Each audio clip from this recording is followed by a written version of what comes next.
Hi, thanks for letting me share some thoughts with you today. Do you ever see yourself as a priest? My guess would be probably not. Same here. Until last week, I was taking my routine shortcut to the supermarket through a church parking lot where there is a gazebo, a statue of Mary, where people can go in and pray.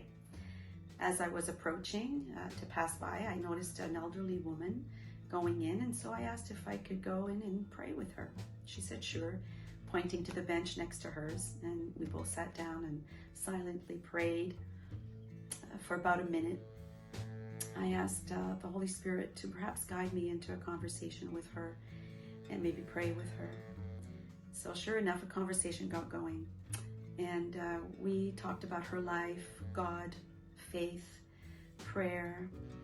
I explained how we can go directly to God through Jesus to pray.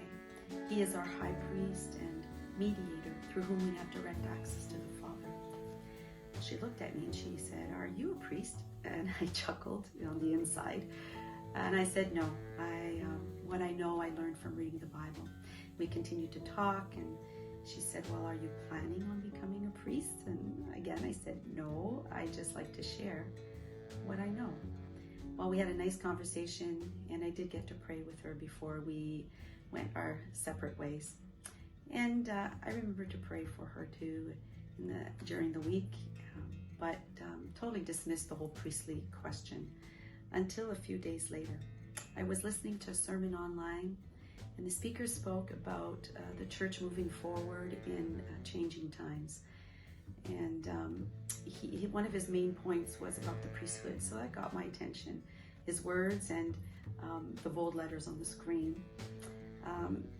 He referred to 1 Peter chapter 2. And in verse 5, it says that we are living stones being built up a spiritual house, a holy priesthood, to offer up spiritual sacrifices acceptable to God through Jesus Christ. He goes on to say in verse 9, "You are a chosen generation, a royal priesthood, a holy nation, his own special people, that you may proclaim the praises of him who called you out of darkness and into his marvelous light." Peter was exhorting Christians to live righteous, holy lives, a holy priesthood.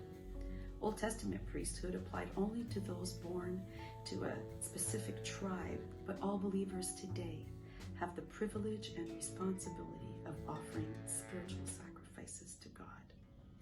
Romans 12 verse 1 tells us that our bodies are a living sacrifice, holy and acceptable to God. Quite the contrast from dead animal sacrifices of the Old Testament. We are living sacrifices, holy, set apart for God's service, acceptable and pleasing to him. And in Hebrews 13 verse 15-16 says to offer a sacrifice of praise to God, giving thanks, to do good and share in our possessions. With such sacrifices, God is well pleased. At a time where global issues might leave us feeling helpless and powerless to tackle big world problems, let's not lose sight of the opportunities that God sends our way in our day-to-day lives to be of use for his kingdom.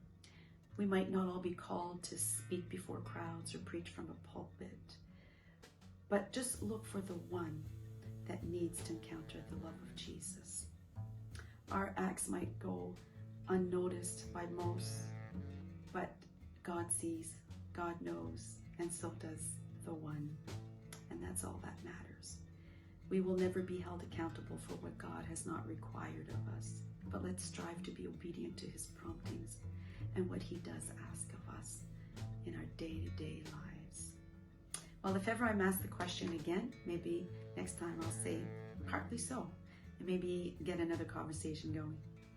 Well, hopefully these thoughts will help you in your response if ever you get asked, "Are you a priest?" Well, that's it for now. And God bless. Have a great day.